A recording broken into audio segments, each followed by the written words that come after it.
Joint costing dan by products. Jadi E83 dan P85. Jadi ada Hatteras Corporation ya. Nah, Hatteras Corporation ini perusahaan yang memproduksi 4 produk W, X, Y, dan Z dari suatu proses gabungan. Nah, metode yang digunakan untuk menghitung biaya produk gabungan adalah metode harga pasar. Nah, ini data-data atau tambahan informasinya. 4 produk W, X, Y, Z. Unit yang diproduksi W itu 6.000, X 5.000, Y 4.000, dan Z 3.000. Nah, ada harga pasar pada titik pisah batas. Jadi sebelum split off point ya, sebelum titik pisah itu harga pasarnya untuk produk W 80.000, 60.000 X, 40.000 Y, dan Z 20.000. Kalau kita tambah, total unit yang diproduksi 18.000, sedangkan harganya untuk masing-masing produk itu kita jumlahkan totalnya 200.000. Jadi setelah titik pisah batas bisa tuh kita proses lebih lanjut untuk masing-masing produk dengan tambahan biaya. Harga pasarnya setelah kita proses untuk W jadi 90.000, X jadi 70.000, Y jadi 50.000, dan Z jadi 30.000. Nah, kalau kita tambah total biaya proses lebih lanjut 20.000, total harga pasarnya jadi 240.000. Alokasikan $150 ke masing-masing produk secara proporsional. Kita disuruh untuk mengalokasikan. Jadi 150.000 ini adalah biaya gabungan atau joint cost-nya. Joint cost-nya 150.000. Rasionya adalah 150 dibagi dengan 200. Nah, ini 200 dari mana nanti saya jelaskan. 75%. Nah, produknya ada 4 ya, dengan harga pasar pada titik pisah batas dari soal, totalnya 200.000. Persentasenya adalah 40%. 40% dari mana? 80.000 dibagi total harga pasar pada titik pisah batas. Itu 40%. 30%, 60 bagi 200, 20%, 40.000 dibagi 200, dan 10%, 20.000 dibagi 200. Total harga pasar pada titik pisah batas. Persentase total 100%. Alokasi biaya gabungan.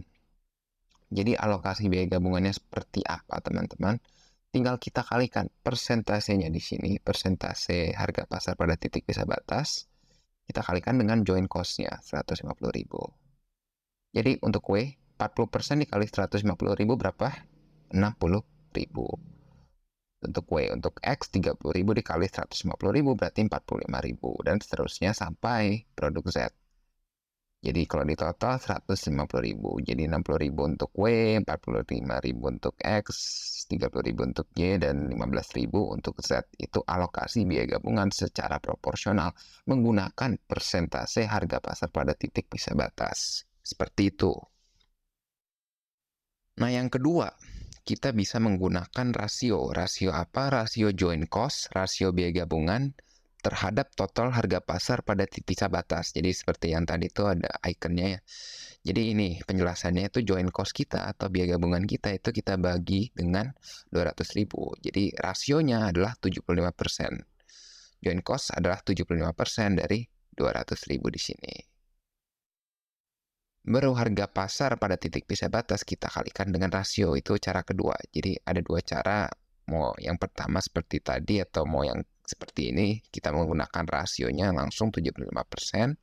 75% kita kalikan dengan harga pasar pada titik pisah batas. Baru kita dapat pengalokasiannya. Sama juga jawabannya, totalnya 150.000 sesuai biaya gabungan di sini.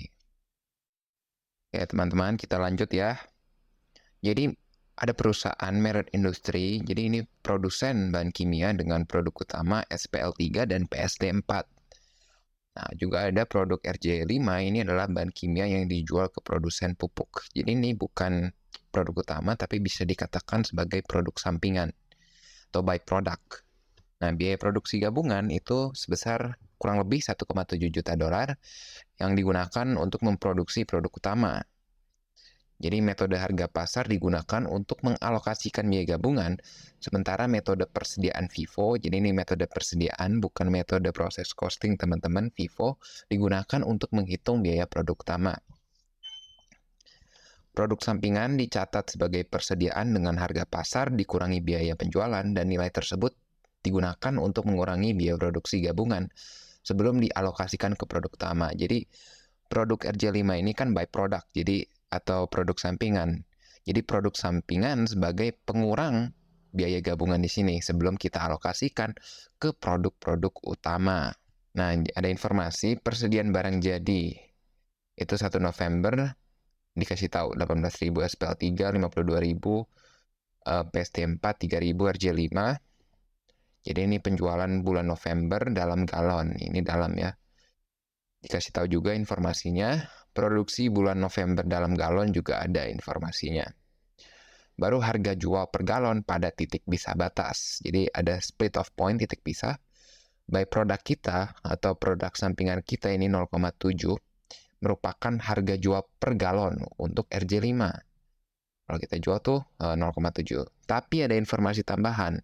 0,7 ini sudah termasuk 0,1 dolar per galon untuk biaya pemasaran. Jadi kalau kita ingin kurangi dengan biaya pemasaran, ya 0,7 dikurang 0,1, 0,6.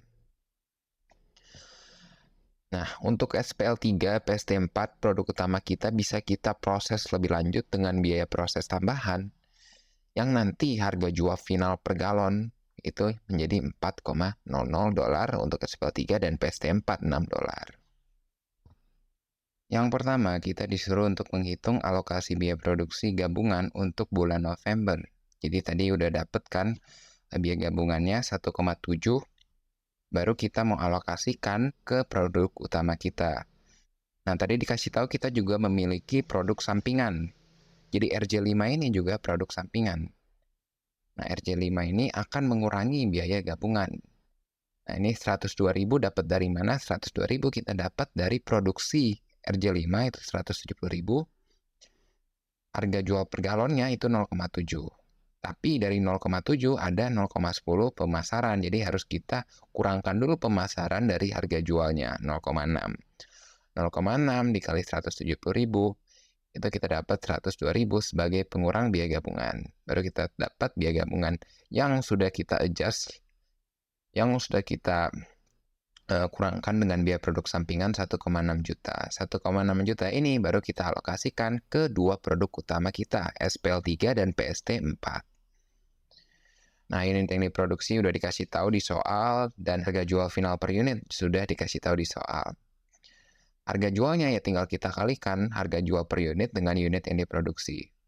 2,8 juta untuk SPL3 dan PST4 2,1 juta. Biaya proses lebih lanjut, jadi SPL3 dan PST4 bisa kita proses lebih lanjut tuh dengan biaya-biaya segini. Baru kita hitung harga pasar hipotesis. Harga pasar hipotesis itu apa? Itu NRV. Jadi harga pasar hipotesis tinggal kita kurangkan harga jual dengan biaya proses lebih lanjut. Kita dapat untuk masing-masing produknya. Baru kita total. Baru sekarang kita hitung persentase masing-masing produk dengan total harga pasar hipotesis atau total NRV-nya. Jadi persentasenya ini 60%. Dapat dari mana? 1,9 juta sekian untuk SPL3 kita bagi dengan total harga pasar hipotesis. Sisanya PST4 1,284 dibagi dengan 3,210. 40%.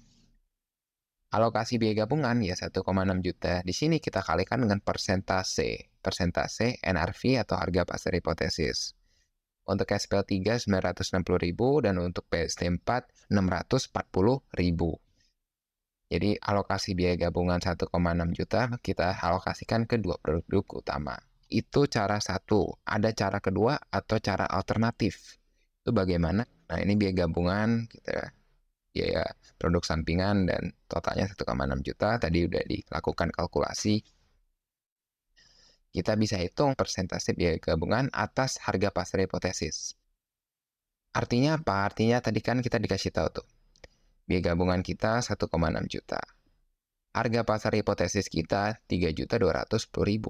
Nah, kita bisa hitung persentase biaya gabungan atas harga pasar hipotesis. 1,6 juta dibagi 3.210.000. Nah, itu kalau kita hitung 49,84%. Jadi biaya produk gabungan dibagi harga pasar hipotesis 49,84%. Jadi ada 2 produk tadi dengan harga pasar hipotesis sekian, 3.210.000. Nah, masing-masing harga pasar hipotesisnya bisa kita kalikan dengan ini persentase biaya gabungan 49,84%. Jadi kita dapat 960.000 untuk SPL3 dan PST4 640.000. Sama, pokoknya hasilnya 1,6 juta. Sesuai biaya gabungan di sini. Selanjutnya kita disuruh untuk hitung biaya yang dibebankan untuk persediaan barang jadi per tanggal 30 November. Biaya yang dibebankan ke barang jadi. Ada 3 produk, SPL3, PST5, RJ5. Nah, alokasi biaya gabungan tadi udah kita hitung ya. Kan biaya gabungan kita 1,7 sekian. 960 ke SPL3, 640.000 ke PST4, sisanya itu ke biaya produk sampingan RJ5. Biaya pemrosesan. Jadi bisa kita proses SPL3 dan PST4, itu biayanya. Total biayanya tinggal kita tambah. Baru kita bagi dengan unit galon yang diproduksi. Di soal dikasih tahu unit galon diproduksi untuk ketiga produk tersebut. Baru kita bagikan total biayanya dengan unit galon diproduksi. Kita dapat biaya per galon 2,62 untuk SPL3, 4,16 untuk PST4, dan 0,60 untuk RJ5. Tinggal dibagi aja tuh. Sekarang persediaan kita. Unit awal pada tanggal 1 November. Itu 18.000, 52.000, dan 3.000. Yang diproduksi juga sama dengan yang di atas di sini nih. Unit galon diproduksi, baru kita total. Itu persediaan kita.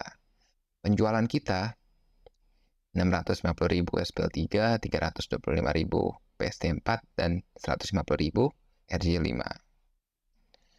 Persediaan akhir ya tinggal kita kurang persediaan awal ditambah dengan yang diproduksi dikurang dengan penjualan atau yang keluar. Dan dijelaskan juga konsepnya bagaimana. Nah, persediaan akhir kita 68.000 SPL3, 77.000 PST4, dan 23.000 untuk RJ5.